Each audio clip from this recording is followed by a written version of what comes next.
Bismillahirrahmanirrahim. Assalamualaikum warahmatullahi wabarakatuh.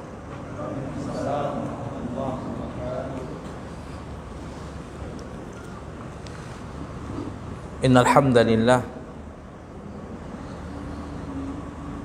nahmaduhu ta'ala wa nasta'inuhu wa nastaghfiruh wa na'udzu billahi min shururi anfusina wa sayyiati a'malina man yahdihillahu fala mudilla lahu wa man yudlil fala hadiya lahu asyhadu an la ilaha illallah wahdahu la syarika lahu wa asyhadu anna Muhammadan 'abduhu wa rasuluh sallallahu alaihi wa ala alihi wa ashabihi wa man tabi'ahum bi ihsanin ila yaumiddin wa sallama tasliman katsira. Amma ba'd. Ikhwani fid din wa akhawati fillah, rahimani Allah wa iyyakum jami'an. Melanjutkan pelajaran kita dari kitab hadis Riyadhus Shalihin min kalam Sayyidil Mursalin karya Imam An-Nawawi rahimahullahu taala ini,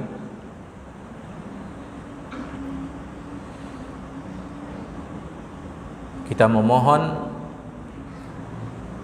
berdoa kepada Allah Subhanahu wa taala semoga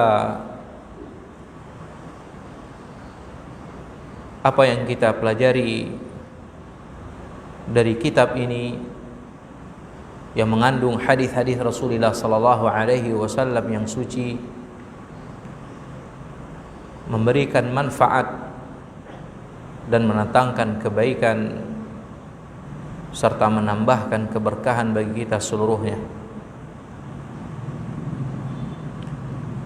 serta meneguhkan kita di atas kebaikan-kebaikan dan keutamaan-keutamaan yang dihasilkan dengan melayani hadis-hadis Rasulullah sallallahu alaihi wasallam, sebagaimana yang telah didapatkan dan diraih oleh orang-orang saleh yang telah mendahului kita di dalam hal ini, yang ada di tengah-tengah umat Islam, umat Muhammad sallallahu alaihi wasallam. Innahu waliyyun dzalika wal qadiru alaih. Hadis yang ke-72 atau hadis yang keempat di bawah bab at-taqwa.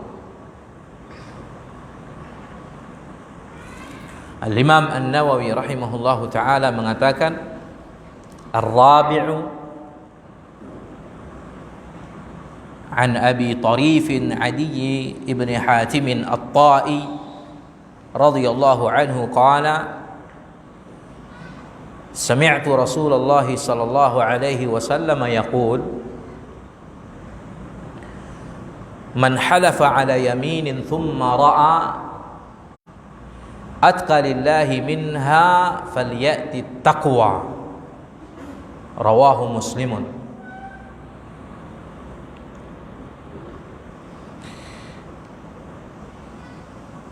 Yang keempat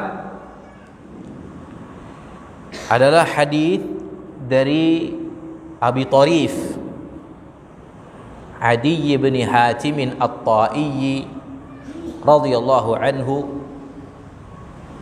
Dia mengatakan bahwa aku telah mendengarkan Rasulullah sallallahu alaihi wasallam bersabda, man halafa ala yaminin, barang siapa yang bersumpah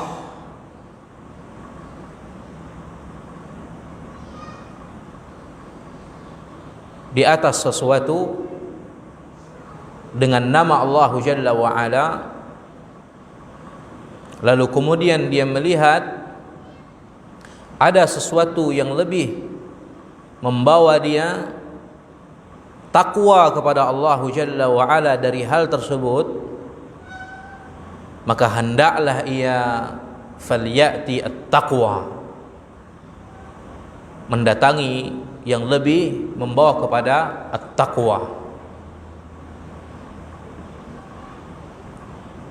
Dia mendatangi at-taqwa. Hadis ini diriwayatkan Imam Muslim rahimahullah di dalam sahihnya.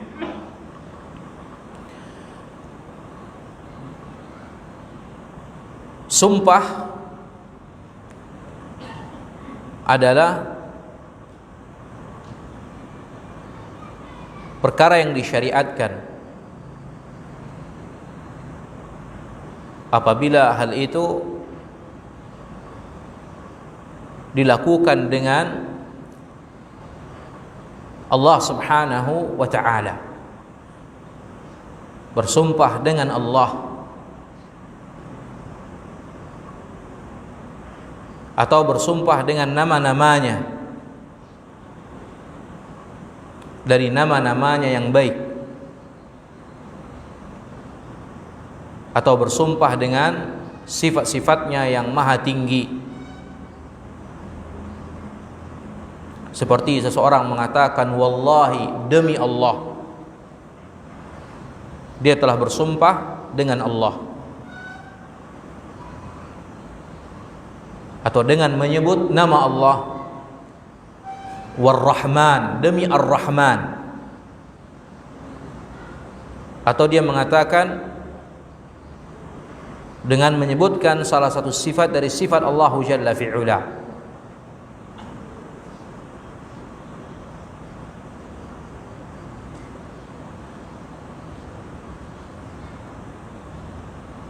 Walladzi nafsi biyadihi,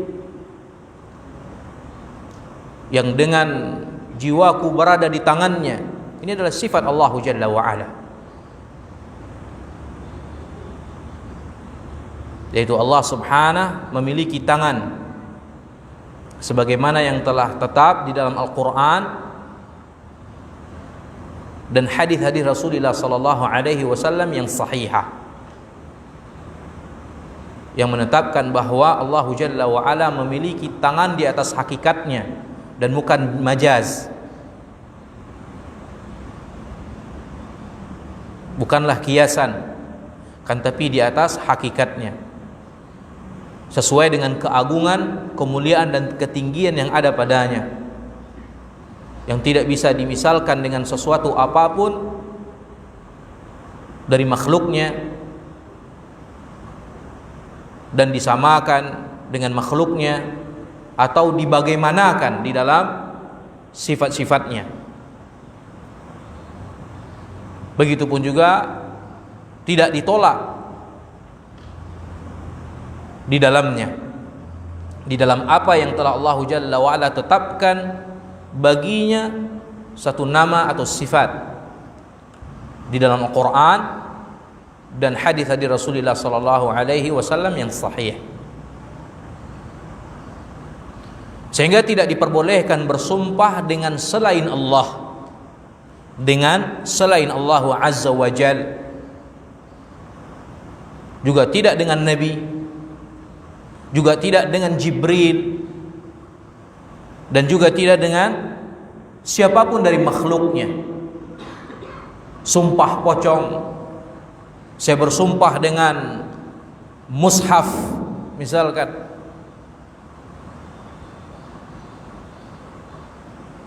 tetapi kalau dia katakan wa bi kalamillah, bersumpah dengan kalam Allah, dan ini adalah sifat Allah,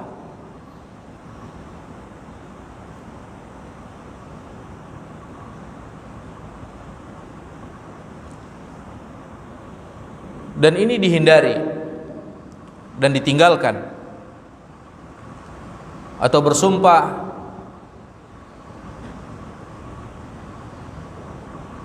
dengan salah satu dari makhluk-makhluk Allah Jalla wa Ala.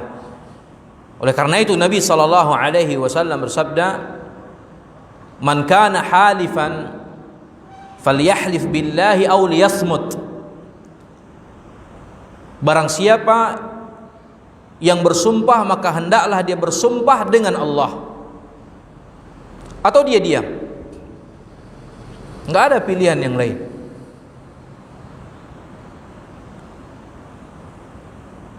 Dan juga datang peringatan kuat dari Rasulullah sallallahu alaihi wasallam dalam hadisnya yang dikeluarkan oleh Imam Abu Dawud, bagi orang-orang yang bersumpah dengan selain Allah Jalla wa Ala. Man halafa bi ghairillahi faqad kafara aw asyrak.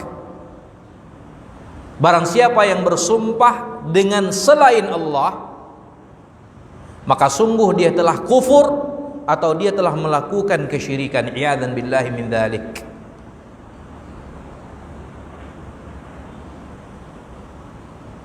Sehingga siapa saja yang bersumpah dengan selain Allah Jalla wa Ala, maka dia athim, berdosa,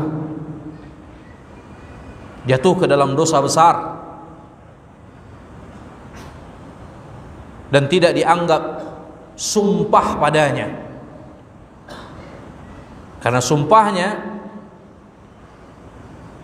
tidak didudukkan dan tidak dibangun atau dikuatkan.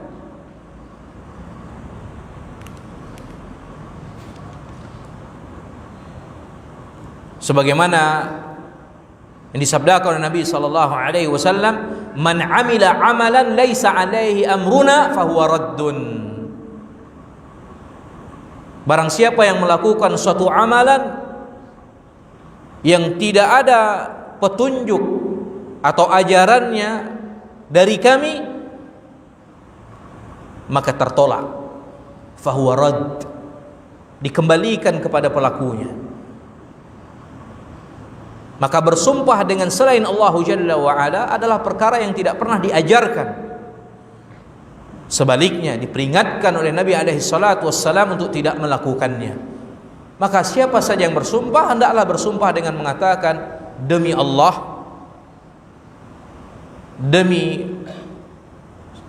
nama-nama Allah subhanahu wa ta'ala, disebutkan salah satu dari nama-namanya, apakah Ar-Rahman, Ar-Rahim, atau salah satu dari sifat-sifatnya yang maha tinggi.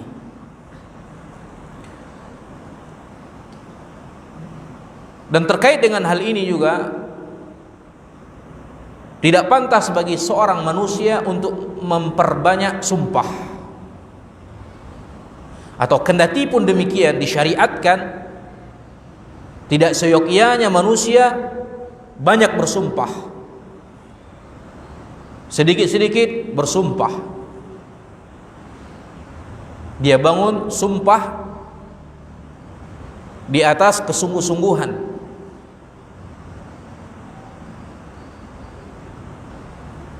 Karena ini termasuk di dalam apa yang diingatkan di dalam firman Allah Jalla wa Ala dalam surah Al-Maidah, "Wahfadhu aymanakum." Hendaklah kalian menjaga sumpah-sumpah kalian. Di atas salah satu pendapat mufassirin, ahli tafsir, ketika menafsirkan ayat ini mengatakan wahfadhu aymanikum, artinya apa? Wahfadhu aymanakum, hendaklah kalian menjaga sumpah-sumpah kalian adalah la tukthiru al-halifa billah. Jangan kalian banyak bersumpah dengan Allah Jalla wa Ala, atau dengan menyebut nama Allah Subhanahu wa ta'ala. Walaupun disyariatkan, kan tapi tidak pantas untuk banyak bersumpah.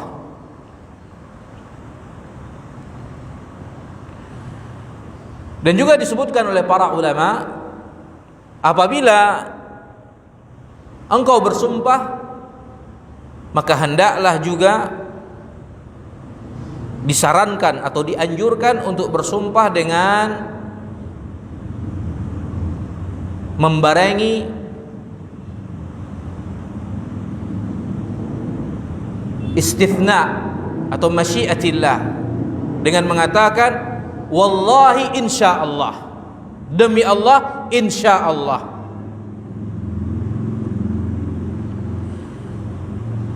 Untuk engkau mendapatkan dua manfaat dari hal tersebut.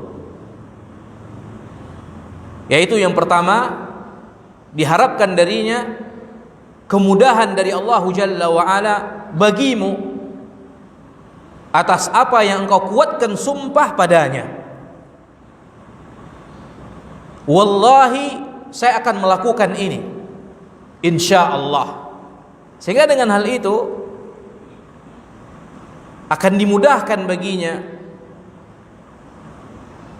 untuk apa yang dia bangun sumpah atasnya. Dan yang kedua, ketika dia bersumpah dan dibarengi dengan kalimat insya Allah, kalau seandainya dia tidak penuhi sumpahnya, maka tidak ada kafarah baginya.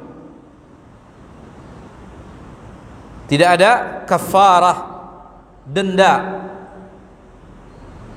atau tebusan dari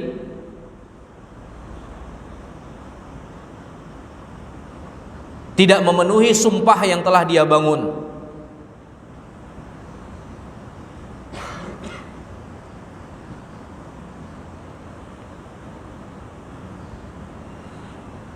Adapun sumpah yang diwajibkan baginya kafarah bagi siapa saja yang tidak menjalankan sumpahnya adalah sumpah yang terkait dengan sesuatu yang akan datang, al-mustaqbal, ala syai'in mustaqbalin, untuk sesuatu yang akan dilakukan di masa mendatang.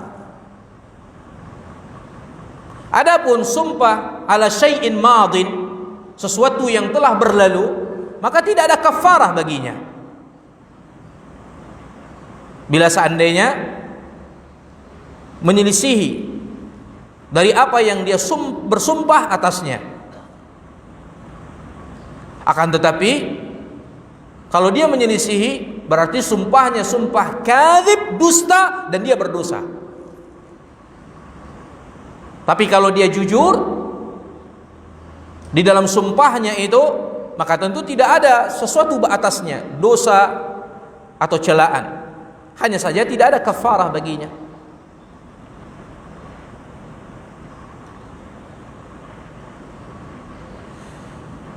Adapun sumpah yang mengandung kafarah bila diselisihi atau bila tidak dipenuhi dan ditepati adalah sesuatu yang mustaqbal, terkait dengan sesuatu yang akan dilakukan atau yang akan datang. Seperti dia mengatakan, wallahi la af'alu kadza, demi Allah saya tidak akan melakukan itu. Ternyata besok atau 2 hari setelahnya dia lakukan. Maka kafarah baginya. Kafarah sebagaimana disebutkan oleh Allah Jalla wa Ala dalam surah Al-Maidah tadi. Di awal Allah Jalla wa Az mengatakan la yu'akhidhukumullahu billaghwi fi aymanikum walakin yu'akhidhukum bima aqadtumul ayman. Allah Jalla wa Ala tidak mengambil dosa atau sanksi atau hukuman kepada kalian terhadap sumpah-sumpah yang tidak kalian maksudkan untuk bersumpah dengannya. Akan tetapi Allah Jalla wa Ala akan menjadikan atau mengambil hukuman atau dosa dengan apa yang telah kalian kuatkan sumpah itu padanya. Artinya bersumpah dengan sebenar-benar sumpah, sungguh-sungguh. Fakaffaratuhu it'amu asyarati masakin. Maka kafaratnya bila seandainya diselisihi, tidak dipenuhi, adalah dengan memberi makan 10 miskin. Memberi makan 10 orang miskin.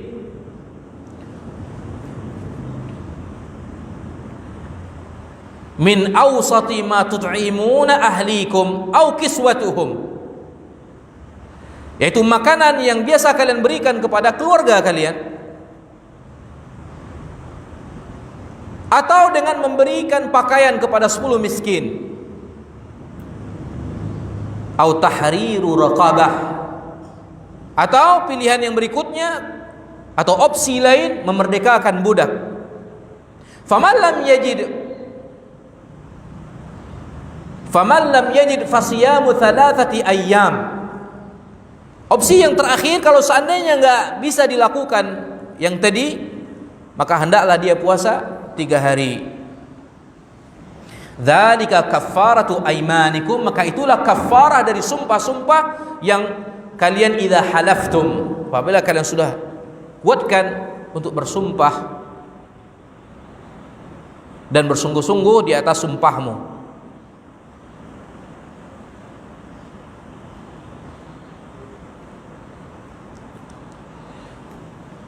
Akan tapi ada masalah yang lain terkait dengan hadis yang agung, yang mulia ini,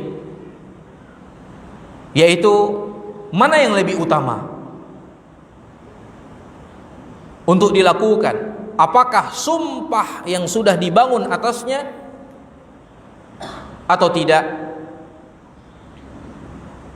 Memilih untuk menggagalkan dengan membayar kafarah. Maka hadis ini menjelaskan ketentuannya, yaitu apabila engkau melihat sesuatu yang lebih membawa takwa kepada Allah Jalla wa Ala, falyati taqwa, maka hendaklah pilih atau datangi at-taqwa. Satu contoh, saya bersumpah tidak akan menziarahi si fulan yang merupakan karib kerabatnya.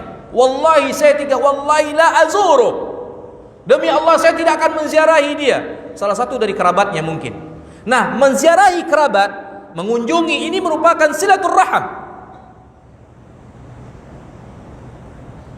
Maka tetap mengunjunginya adalah perkara yang atqa minha, lebih membawa takwa kepada Allah Jalla wa Ala daripada dia tetap mempertahankan sumpahnya. Maka falyati taqwa, dia bayar kafarah, dia takwa. Maka dia lihat di situ apa yang bisa membawa at-taqwa kepada Allah Jalla wa Ala, maka itu yang lebih dia pilih di dalam sumpah-sumpah yang barangkali telah dia bangun di atasnya. Wallahul muwaffiq. Maka dari hadis ini juga menunjukkan kepada kita bahwa at-taqwa adalah perkara yang sangat ditekankan. Maka apa saja yang membawa kepada at-taqwa, maka itulah yang paling diharapkan dan diharuskan bagi seorang hamba.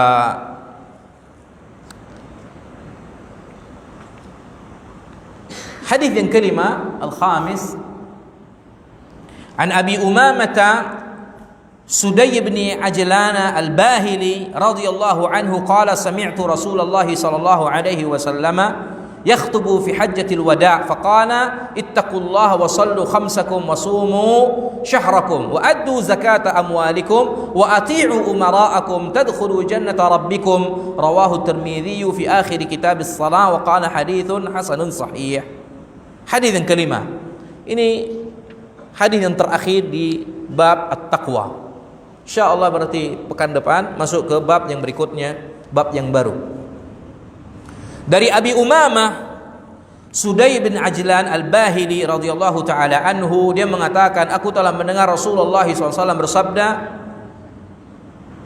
aku mendengar Rasulullah SAW berkhutbah di hajjatil wada', haji wada', haji terakhir, haji pertama dan terakhir Nabi SAW,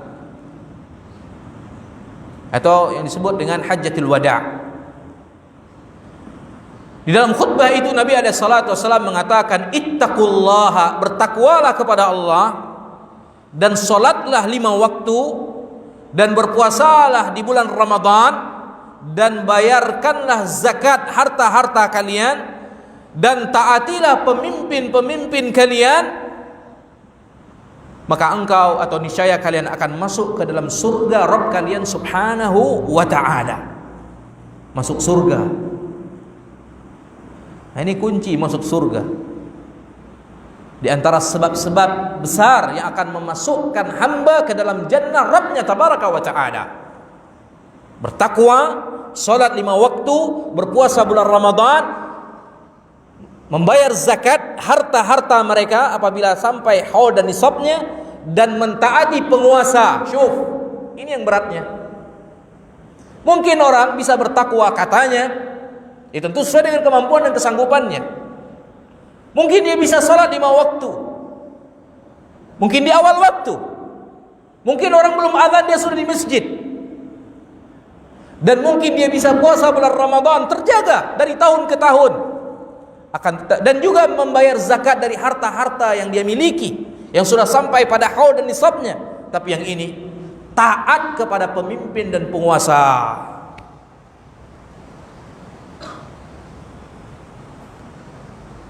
Ini yang nadir.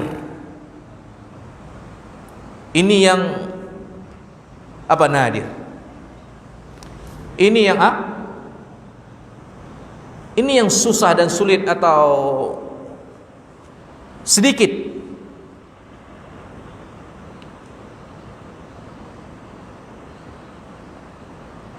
Dan hadis diriwayatkan Imam Tirmidzi di akhir kitab salat, dan dia mengatakan hadis hasan sahih. Nabi alaihi salatu wassalam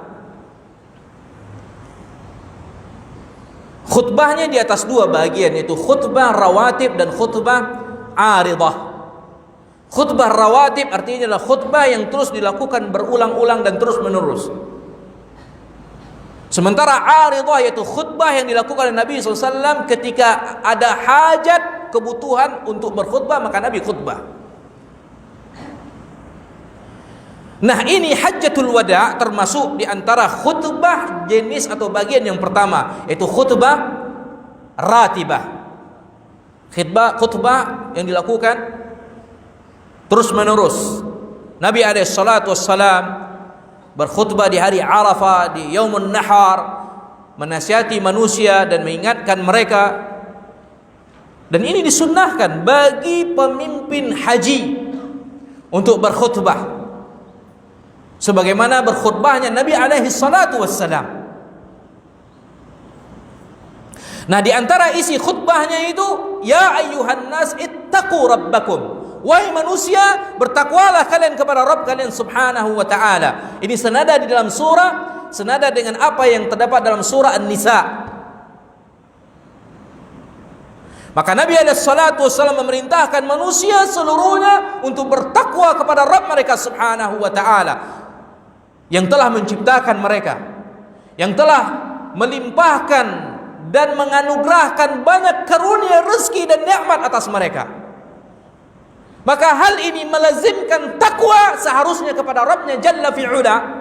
Maka engkau hamba Allah yang sudah diberi banyak anugerah dan nikmat oleh Allah Jalla wa'ala, yang sudah diciptakan oleh Allah Tabaraka wa ta'ala, dan apa saja yang bisa memudahkanmu untuk takwa kepada Allah Jalla wa'ala, fa'anna yuttaqu. Kenapa kalian tidak bertakwa kepada Allah Subhanahu wa ta'ala?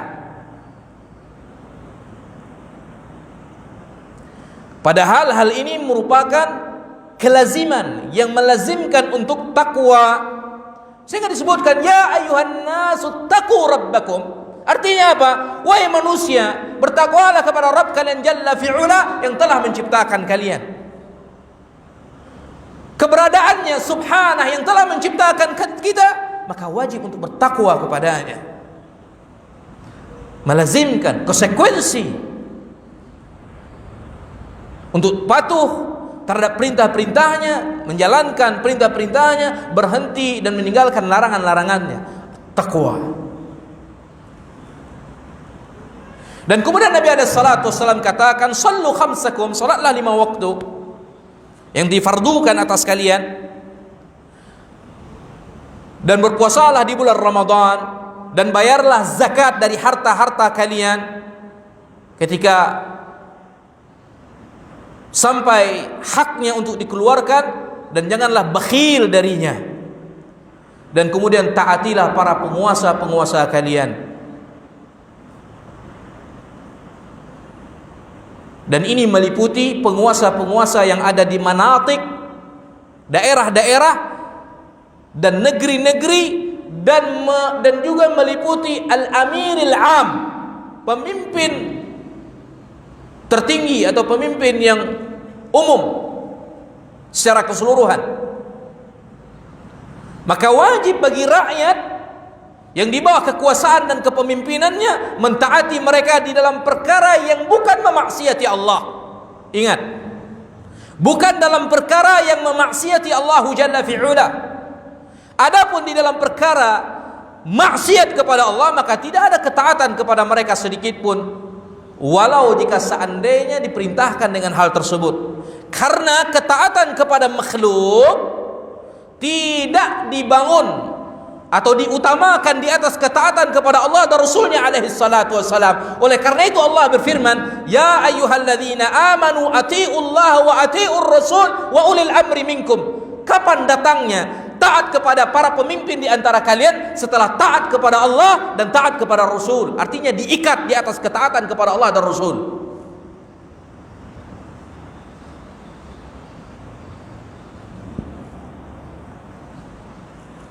Maka tidak boleh bagi seorang insan taat kepada siapa saja dari makhluk di dalam mendurhakai Allah. Nabi SAW mengatakan, la ta'ata fil makhluki fi ma'siyatillah. Tidak ada taat kepada makhluk di dalam mendurhakai Allah subhanahu.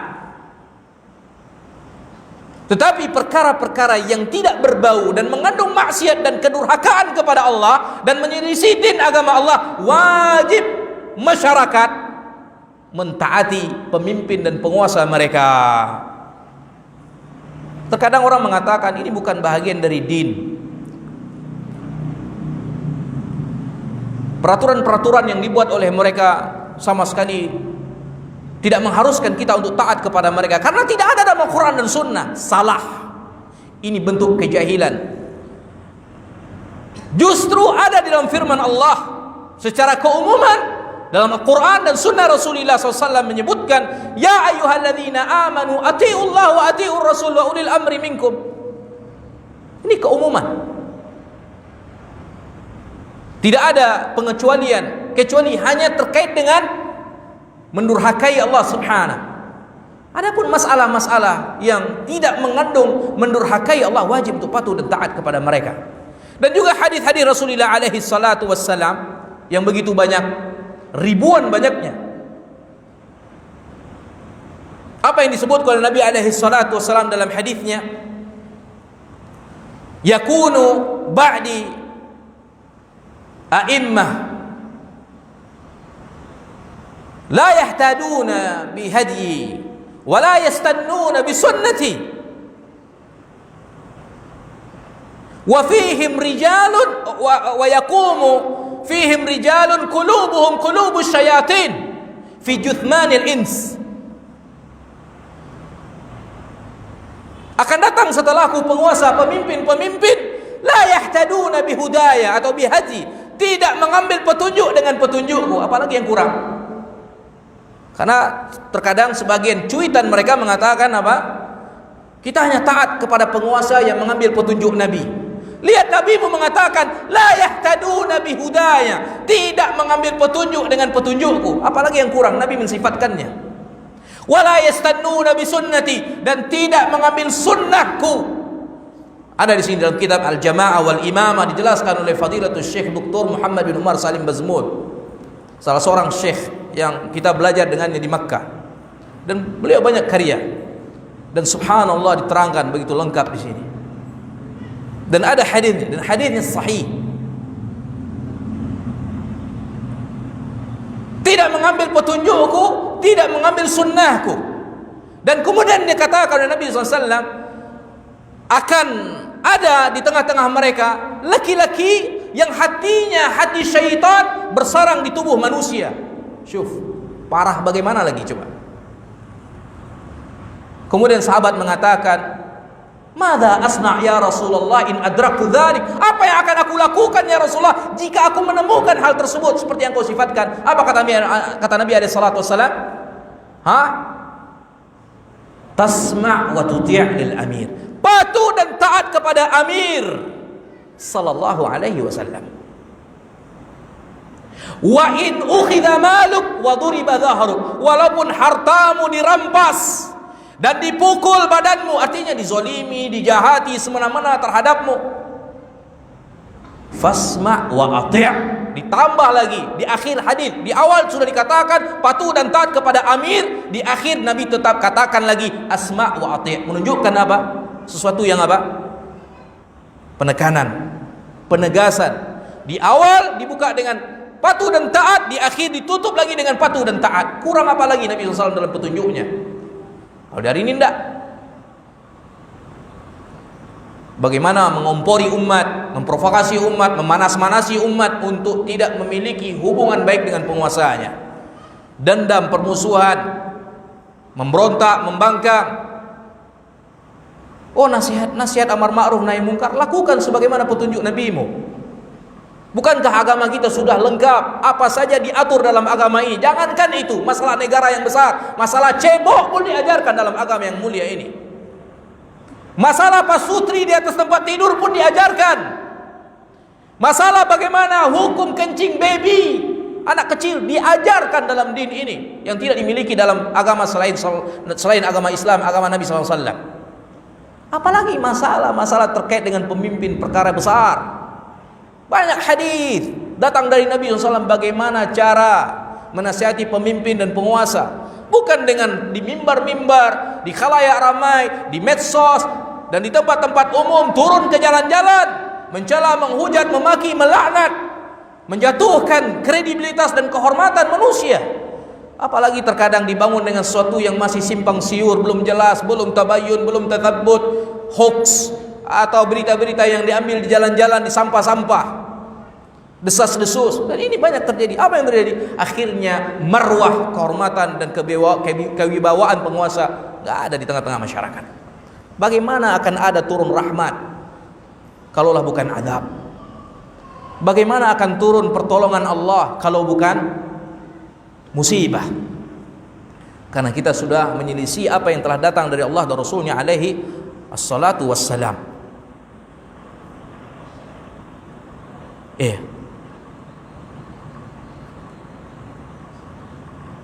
Dan ini merupakan akidah ahli sunnati wal jamaah, akidatus salaf, yang diwariskan dari masa ke masa, dari Rasulullah SAW sampai hari kiamat, sampai hari ini dan hari kiamat insyaallah. Lihat apa yang dikatakan oleh Syekhul Islam Ibnu Taimiyah rahimahullah. Saya nukilkan di sini dalam kitabnya Al-Majmu'. As-sabru ala jawril a'immah aslun min usuli ahli sunnati wal jamaah.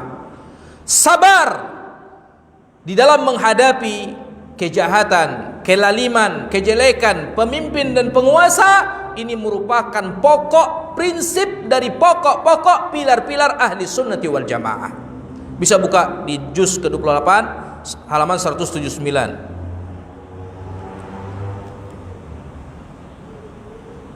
Dan ini hak. Bersabar atau perintah untuk senantiasa bersabar dalam menghadapi kelaliman, kejahatan para penguasa.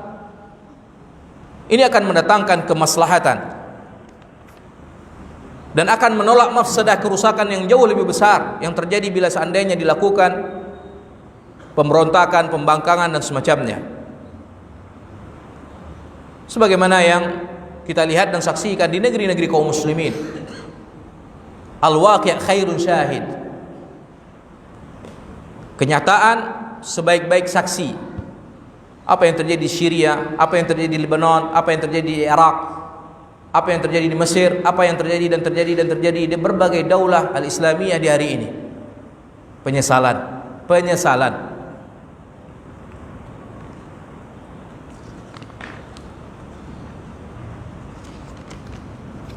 Tinggal berapa menit lagi?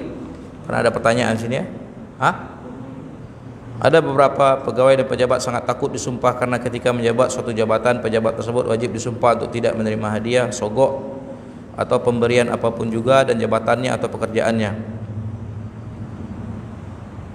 Lalu pejabat tersebut karena takut dengan sumpah tersebut lalu membayar kafarat demi membatalkan sumpahnya, karena ia lebih memilih untuk menerima sesuatu sosok atau suap daripada terkena laknat akibat sumpahnya. Bagaimana kita menyikapi orang?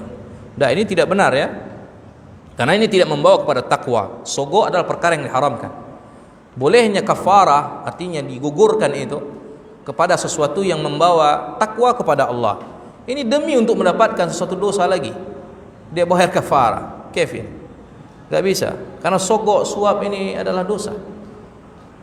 Riswah haram, baik yang menerima ataupun yang menyogok, nggak boleh. Dan kemudian masalah hadiah, kalau itu terkait dengan pekerjaan yang tidak boleh selagi dia digaji.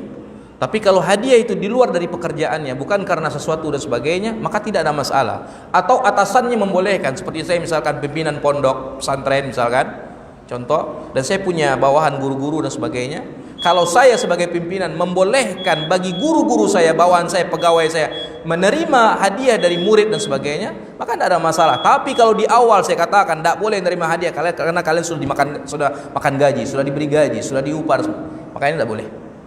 Terkait dengan hadiah, dan ini harus jelas. Wallahu a'lam bissawab. Ini tidak, bagaimana nasihat tersebut agar tetap takut. Ya, terangkan kepada dia kebenaran, karena seperti yang dikatakan, seseorang tidak akan bisa tahu kebenaran sebelum dia mengenalinya. I'rafil haq ta'rif sahibah. Kenali kebenaran, maka engkau akan mengetahui siapa yang berada di atasnya. Ajarkan dan beritahu tentang hukum-hukum terkait dengan ini. Semoga Allah Jalla wa Ala memberi taufik dan hidayah bagi kita seluruhnya. Waktu membatasi kita cukupkan sampai di sini. Subhanakallahumma wa bihamdika asyhadu an la ilaha illa anta astaghfiruka wa atubu ilaik. Wassallallahu ala nabiyina Muhammad walhamdulillahi rabbil alamin.